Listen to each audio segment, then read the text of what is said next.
Hi, everyone. This is Heather with the Leadership at Heart podcast. And I am super excited today because I have Lauren Fitzpatrick Shanks on. And I love when people hyphenate. I love when people have the multiple names. We got to hear a little bit more about that.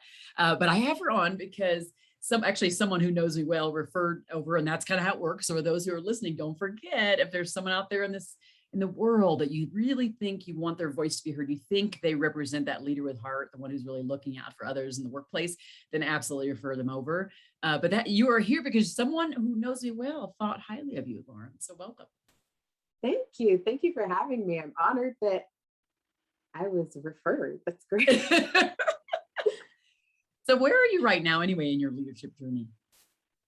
Yeah. Okay. So where am I physically? I am in Phoenix, Arizona area, but I am currently the founder and CEO of a tech startup called KeepWOL, which stands for Keep Wondering Out Loud. And we're building learning and development technology that maximizes cultural intelligence in the workplace. Ooh, I love that. That just sounds so mysterious. We really need that, though. We do need all of the intelligence portions of things instead of just lots of gut checks. So I'm assuming the platform you have, I'm assuming it has some kind of data or information that organizations can look at, leadership teams can look at to see what. I'd love to hear more about that. Yeah, so that's a great question. We do have data, and we're focused on utilizing AI to really give key learnings to individuals based on what they feel they need improvement upon and in their learning styles. But we like to say that we're powered by software, but we're driven by humans. So a lot of people get fixated on the data and the metrics that are coming in and not the impact it's actually having on the people. Because, I mean, my background's in engineering. Numbers are science, and you can make numbers show what you want them to show, and you can pull data to make something look better than the story actually tells. And so with KeepWOL, Keep Wondering Out Loud, we really want to focus on the storytelling and understanding individuals rather than all the emphasis being on the numbers. But we do understand that numbers drive the bottom line. And so of course we're keeping data. Yeah, it's like the data. So in the work I do, I'm the gut and the human person. But because I know my end user, my client in the end, not the end user, but the client itself, they are the ones who are like, what's the proof of concept here? Like, why should we spend on this? Why should we do this or this? And if we do that, and so that's the reason why I've learned over time to lean on data, but I am definitely it's more human to human. It's more gut check of this is working. And so it's funny that how you responded in relation to that too. Data, I mean, I'm numbers queen. I want to see facts and figures too, but I also recognize that when we're dealing with stuff like maximizing cultural intelligence, the big thing about that is cultural. And so that's different from person to person. Even individuals that are in specific categories that you lump them together, they're still unique within that culture. And so the only way that you can fully become intelligent in that space is speaking to them and learning their stories. And then when I say learning, that means digesting it and seeing this perspective and then being able to learn new strategies and how to best support that person. That's what we're all about with KeepWOL, is learning by doing, by playing. And so everything on our platform is a game. So. Oh, that sounds fun. Yeah, I want to play a little bit. We're gonna. Maybe we'll get a little bit into that with the podcast, so we'll see. Oh, I love that. Some playtime. I love it. Okay, so I'm curious to know. So I'm assuming your team is a small, mighty team as a tech startup. Yes, we are small yet very, very mighty. So, what would the people that report to you? What would they say as a tech startup founder? What would they say about your leadership style? Yeah, I love this question. And I've actually asked my team this question because I care about what others think. I think that intention is less important than how your style actually translates and lands with your team. So that's why I asked them. And they've told me that I'm very democratic. When I asked the question, they were like, well, the fact that you're asking this means you're very democratic. And I'm like, I do want to know everyone's opinion. I'm definitely not a dictator, but I am a person that will make a final decision. I want to hear what everyone else has to say, allow everyone's voice to be heard, and really allow it to digest and sink in, because I do know in the past that I had tendencies to be like, to just write it off like, nope, that's not the direction I would go in. So, and that was a learning experience. I want to hear from everyone else. And with creating KeepWOL, that enlightened me with some of my like blind spots that I had in those places. So they said I'm democratic. They also said I'm empowering from that perspective, and that I care deeply about the work we do in the team, and that I listen. And so I know a lot of people forget they have 2 ears and 1 mouth. So listening more than you speak. So I do try to listen as much as possible and do a lot of digesting and consideration. And you'll see like the wheels turning in my head as I'm thinking and going, I don't know, but yeah, well, that could work. And maybe because I'm listening to what people are saying and like, just like digesting what's the next step. And then they said, I'm supportive and respect everyone's expertise. And I think that's very important, because I'm not bringing someone on my team if I could do what they're doing, because we're now replicating something. So if you're coming on my team, I'm expecting you to be great at what you do, and I'm going to let you handle that. And I'm going to have that trust in you. And I'm a person that I trust you until you give me a reason not to.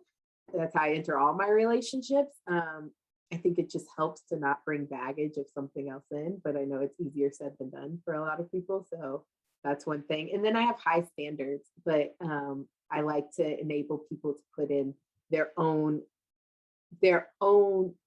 deadlines for things. But then I just expect you to meet your deadlines that you place upon yourself. That's all I ask. I'm like, I'm not going to tell you you should have this done in 2 days, when in reality, you're like, no, that's going to take me 2 weeks. I just expect you to have it done in 2 weeks. So. I love that. That's the perfect balance, right? And when I talk about caring leadership, I talk about this idea of having like that supporting side, the empowerment side, the things that people might think as like the soft side, counterbalance with this like clarity of goals and direction, clarity of vision that allows people to fulfill that in the way that they see fit, with minimal, micromanagement and things like that. But you do have to go self-correct them. You have to go help them self-correct, help them course correct if they're maybe going off track. And that's all care. And so that's why you're here. Look, but that's exactly what the person knew. They're like, oh, Lauren would be perfect because she is a leader with heart. So that's awesome. Thank you. Where did your drive to lead come from? I'm curious. Yeah, so drive to lead. I spent 14 years working at 5 Fortune 500 companies. And I was in various leadership roles, but my favorite were the roles that required servant leadership, because you couldn't rely on hierarchy or power to get people to do what you wanted them to do. You had to really be a leader and a guide. And I feel like that should be a prerequisite to being a people manager, because there's lots of people who get placed in people management positions that were an individual contributor and really great at like what they did as that individual contributor, but they aren't so much a people person. And when they took that role, that leadership role, they didn't even think about the people part of it. And so I think it should be a prerequisite to it of having more of that servant leadership type of style. But that was my favorite, because I had to build relationships, which required me to make people feel comfortable so they could trust me and there could be transparency there. And in order to do that, I had to learn how to best support them and make them successful, because if I'm making them look good, then they'll be more inclined to make me look good. And then we're all good, right? Like, you're good, I'm good, we're all good. So that I think the real thing that drives me and defined my leadership style was I wanted to be the leader that I didn't ever see myself having. And I wanted to make sure that people felt some type of loyalty to me. So even if things were going crappy within the confines of the company, they were like, but I really want to do a great job, and I really want to do my best and give quality work, because I respect Lauren. I'm more loyal to Lauren, not this company. So isn't that how it works? That is so how it works. Yeah. It's so funny because I started off, my first book was like, 7 Intuitive Laws of Employee Loyalty. And it was meant to talk to all organizations, organizational leaders, just kind of above organization. And I got to the second one, well, over some years, I was like, it became more and more obvious to me that it's the people who have the titles who don't realize that they possess more positive power than the negative they wield, to really like change the experience for those inside the workplace. So that's why I decided to really focus so much of my efforts, my assessments, my training, and all that on those who hold the titles, because they are the ones who have the biggest impact in the workplace. And not that I don't train employees or don't interact with, of course we do, we interact with them on the engagement side of things, listening sessions and things. But in this case, it was like, it's the leaders, it's the ones with the titles who just, they have no clue the positive power they possess. They only, all they're thinking of in most cases is like, I can say yes or no to this project. I can tell them like, don't act this way, stop that timeline, stop that project. Like that's the kind of power they think they really have. But what they actually have is this other power that they haven't quite unleashed. And when they do that, into it. Right. And that's amazing. And I mean, just piggybacking off of what you just said, most managers receive zero training on managing, leading, motivating, and communicating with people from all walks of life. So going back to that cultural intelligence part, and you've written these great books, but no one's like mandating that they read these books. A lot of people think that, I mean, it's kind of like part of school or something, like, oh, it'll just come to me. It could be second nature, where it's not very much. Interpersonal skills are not second nature. They really aren't. And so that's why I created KeepWOL too, to lead and guide managers and their teams to have those complex but non-combative conversations on a regular basis, to provide those context details and learning through the storytelling, so that relationships can be built and solidified. And we're really, at KeepWOL, we really want to elevate that human experience to unlock the productivity from the leaders and the teams alike. So I think, just going back to that, I take this servant leadership style in the way that I lead as a CEO today too. That's awesome. So, okay, now everybody already can see you're amazing and that your company's amazing. And what we're about to get to doesn't mean you're less amazing. It just means you're not perfect. And that's the whole message, right? Is that leadership is about a journey. It's not about perfection. So I just wanted to have you share a time when maybe you didn't feel like you were a leader with heart, or that you weren't the best leader.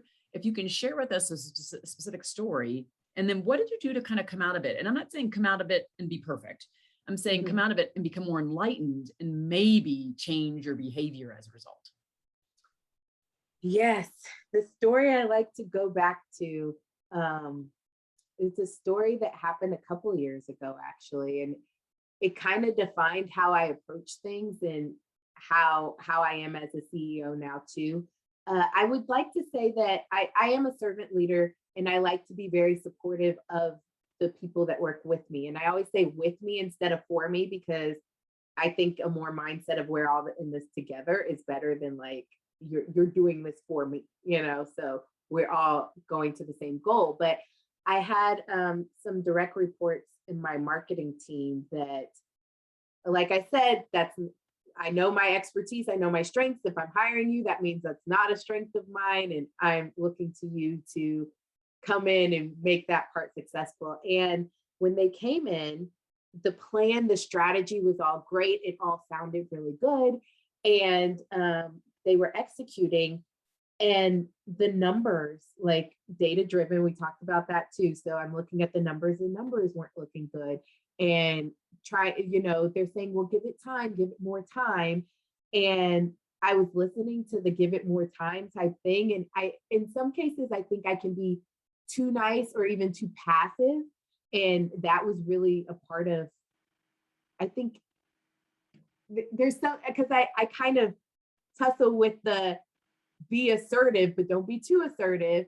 And then, but you're a woman, so you should be a little softer and be more passive. So there's all those different elements of different mentors you've had or different personalities you've dealt with, like across my career that I had, that were like, I was tussling with.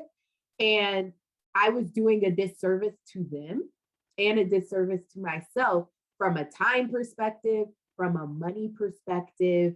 And ultimately, we finally had to have, like, when I let them go, it was more so of a, hey, I think this isn't working. We're just going to try and rebrand, like just not focus on this portion right here, right at this time. And we're going to see what other direction we can go in. But in reality, it was I'm letting you go because you're not doing the job well. And I didn't provide that feedback in a way that's going to enable them to then go do that job better for the next person. And so that was kind of bad, or pretty bad. So I think coming out of that, learning constructive feedback that enables them to, because I was giving feedback and I was saying stuff, but it was so passive that they weren't getting it and they couldn't read my mind of what it should actually be. Like, this is what I actually want to see from you and you're not delivering it. And I always tell this story like, man, I'm telling this story, but I feel like I should have been telling them this story. Like, this is what I wasn't getting and what I wasn't receiving. But I've definitely become a lot more assertive. And I think it was, what was hindering me before was something that people were trying to impose upon me as this is how a woman should show up. And me getting the realization and coming to reality that no, that's not a true statement, and that's you projecting what you think should be. And I don't have to listen to what you think you should be. I need to do what works best for me. So I'm definitely, I speak out more, but I've honed, and I'm still honing, still working on giving that constructive feedback in a way that makes it so people feel supported, but get what I'm trying to, like, this is what I need now. And it's interesting you share that, because that's definitely one of my shortcomings as a leader, because I, like, in the end, like I wrote the book literally right on caring leadership, and I have a podcast about leadership at heart. So there's quite a bit of internalized pressure. So I'm not saying outside pressure, internalized pressure to show up in that caring, gentle, kind of way. And so I have also had that issue here and there. And the one thing that I've found where I don't have any issue calling someone on the carpet and or giving constructive feedback, it depends on what it is and what angle I have to go, is if it's not aligned or congruent with my values. So if their behavior, if I've been really clear about who I am and what I value, what I recognize and appreciate, and what the team should be focusing on more, right, from a value perspective. And then I see them not specifically countering those values, then I have not a problem sitting down with them. It's when it's a little bit iffy and it's like, well, it was kind of that. Then it's like, well, maybe I could let it slide because maybe it's just not their thing, whatever it is. And I start doing that. And so I can see how that, if you're the kind of person who, again, comes at it with a software to help, increase all these, this cultural intelligence and all this connection. And then you have to be the person that says, sorry, but like this and this is not this. And by the way, you're just not the right fit and you have to go. Because we all have to have those conversations as managers or people managers or people leaders. And I haven't had many of them, but I know it can be painful. It can be a painful, hard thing to do. It is. And, my whole purpose and with KeepWOL is building those relationships. So you create those relationships and you have that kind of, in some cases, because I don't, not all of them are friendships or anything, but you have that connection and kind of like that sense of loyalty. I want to build that loyalty. You have that, and that makes it a little harder when it is the time to let go. But that's also what we're working with these organizations from a retention perspective. We're like, the truth is people are going to leave, but you want them to be a second thought. Like, but do I really want to? Will there be greener pastures? Is it going to get better than this? Because they enjoy being there, and that their leaving is for their growth in their career and their betterment. But that's the goal, is like, you want it to be hard. It's like saying goodbye to someone, it should be hard because you care. And so that leadership with heart part, like your heart's in it. Oh, wow. So it's so funny you said that. Wow. So that was the part that was hard for me. It was like, I cared. And like, we had this relationship and this foundation built, but it was kind of the feelings hurt part. And so I didn't want to hurt feelings, but I've gotten over that, and I figured out like different techniques to make that work. Good for you. Well, I think that's the key. Like, if you can find those skills, those strategies, to help get yourself through it, like I said, to be able to do it where it doesn't feel like hurt. I always tell people I have a special gift to give somebody feedback that feels like I care versus give somebody feedback that makes them feel beaten. Because that's often what happens, is most people feel beaten, not recognized. And because I always have a strong counterbalance of showing a lot of appreciation for my people, it helps to balance it. But I know what you mean. This is the plight of the caring leader, everyone who's listening, right? We have to be all things. We do have to have the balance. We have to know what it is and strike it. We aren't going to be perfect. So there's going to be times where the balance goes one way or another. And we have to say, okay, it's a teeter totter. And like, how am I going to balance this out? Which rock do I put here to balance it? Right. And Yes. so it makes a lot of sense. Yeah. Now, okay. So I'm curious to know now, I don't know if there's one point now where you get to ask me a question, right? Where it's, you get to turn the tables and now you're the host. What question did you want to ask me as the employee whisperer, the person who works in the leadership space? Yeah. So I knew I was going to get asked this, so I was prepped. So I'm going to ask you a question from one of our KeepWOL games, and the game is called Perception. And the purpose of the game is to emulate how each team member handles different situations and how their past experiences play into the way they lead. So the question from this game is, when are you most self-aware, and how does this change how you interact with others? Well, I'm actually self-aware, like 90, I have a high emotional self-awareness. Okay, that's a plus, but I got to tell you the negative. So I have a high emotional self-awareness. I know when I'm feeling certain ways. I know when I'm portraying a certain thing, partly because of my upbringing, because I came from an upbringing that had racism, drug use, all kinds of stuff. And I'm the only child. So I grew up fast, but I had a hyper awareness of me, how I was feeling and what was happening around me. So coming forward now, having that high level of self-awareness where I don't always get it right is in the, not the social awareness part, but in the emotional self-management space when we look at emotional intelligence. So it's, as I sense that I'm feeling strained or stressed or whatever it is, and I see how someone may be responding to me, do I stop myself in the moment to adjust how I'm behaving, how I'm communicating, how I leave them feel each and every time? And the answer would be no, which is what makes me the imperfect leader, right? So I would say in that play, that's what it would be. I'm kind of almost aware 90-something% of the time. It is, what do I do about that awareness? That's the difference. I totally can relate to that. And it's almost like you can see yourself, like your out of body experience. You see yourself going in that direction. You could stop, but you're like, no, like just the emotions have taken me. And even though I could see it and stop it, and that's something I constantly am working on too. So I totally can empathize. 100%. And I notice I'm better at work with this than I am at home. Same. So like with the husband, it's way worse than, with people. I'm way more conscious. Like I'm hyper aware too. And I'm way more cognizant of what's going on with people that work with me rather than like my husband, who I'm like, oh, he's going to love me and forgive me regardless. Exactly. That kind of like, yeah, that's bad though, right? You shouldn't do that to the people who are going to love you and forgive you regardless. I know, but that's just the reality of most cases. So yes.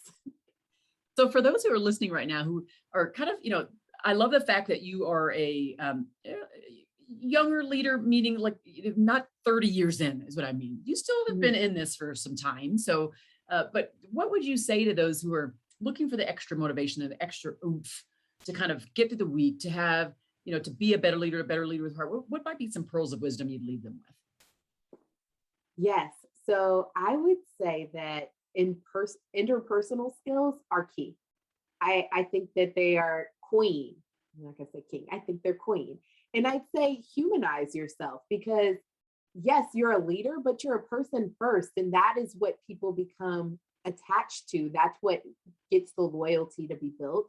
And so remembering that you're a person first, you're not a manager, you're not whatever this label is first. So focusing on that, listening, being vulnerable, having compassion and empathy, I think are all like, those are all interpersonal skills that I think we all need to work on daily and strive to be as good at those as we possibly can, which takes repetition. And I'd say be curious and courageous to build the connections and relationships with the people you're leading, because they're there to support you just as much as you're there to support them. Yeah, that's great. I mean, I think it's always this in and out view. Some years ago, we talked a lot about in the customer experience space, the inside out approach, where it's like inside employees, the outside customers, and how it mirrors each other, right?